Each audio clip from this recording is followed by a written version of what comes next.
रात के 11 बजे थे। बारिश की बूंदें खिड़की के शीशों पर टिक टिक कर रही थीं। मैं उस पुरानी हवेली के सामने खड़ा था, जहां से एक अजीब सी खामोशी आ रही थी।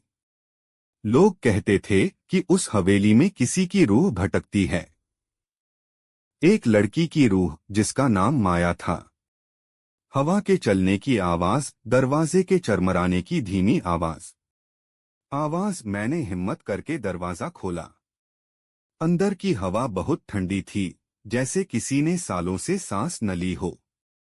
मेरे कदम उस पुरानी लकड़ी के फर्श पर पड़ते ही एक अजीब सी आवाज आई, क्रीच। मैं धीरे धीरे आगे बढ़ा। हर कोने से परछाइयां मुझे घूर रही थीं। एक पुरानी घड़ी के टिक टिक करने की धीमी आवाज। लिविंग रूम में एक पुरानी घड़ी रुकी हुई थी। उसकी सुइयां ठीक रात के 12 बजे पर अटकी हुई थीं।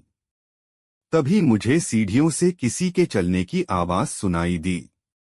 धीरे धीरे, जैसे कोई बहुत थक गया हो। मैं घबरा गया और एक कोने में छिप गया।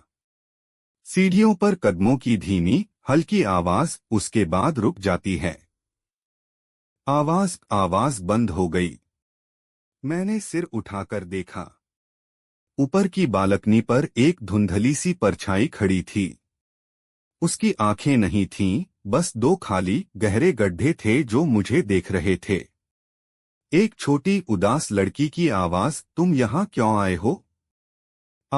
उस आवाज से मेरा खून जम गया। वह एक बच्ची की आवाज थी, लेकिन उसमें सालों का दर्द था। मैंने घबराकर जवाब दिया, मैं बस रास्ता भटक गया था। लड़की की आवाज धीमे और दर्द भरे लहजे में, तुम अकेले नहीं हो, यहाँ कोई अकेला नहीं होता। तेज धड़कन की आवाज, संगीत तेज होता है।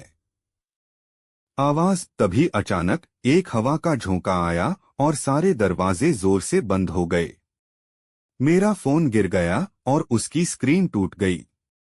चारों ओर से फुसफुसाहटों की आवाज आने लगी। बाहर मत जाना, बाहर कोई नहीं है। कई फुसफुसाहटों की आवाज, जैसे कोई पास में ही बात कर रहा हो। सांस फूलती हुई मैं भागा, सीढ़ियों से नीचे, उस टूटे हुए दरवाजे की तरफ, लेकिन दरवाजा खुला ही नहीं। मैंने पीछे मुड़कर देखा। वो परछाई मेरे बहुत करीब आ चुकी थी। उसके खाली गड्ढे वाली आंखों में मैंने अपना डर देखा। तेज अचानक एक जोरदार आवाज, जैसे कुछ टूट गया हो। आवाज कांपती हुई, हकलाती हुई, और फिर मुझे कुछ याद नहीं। जब मेरी आंख खुली, मैं सड़क पर पड़ा था। लेकिन मेरे हाथ में एक पुरानी, टूटी हुई गुड़िया थी। और उसके पीछे लिखा था, हम हमेशा यहीं रहेंगे। अचानक संगीत और आवाज दोनों बंद हो जाते हैं। 3 सेकंड की खामोशी।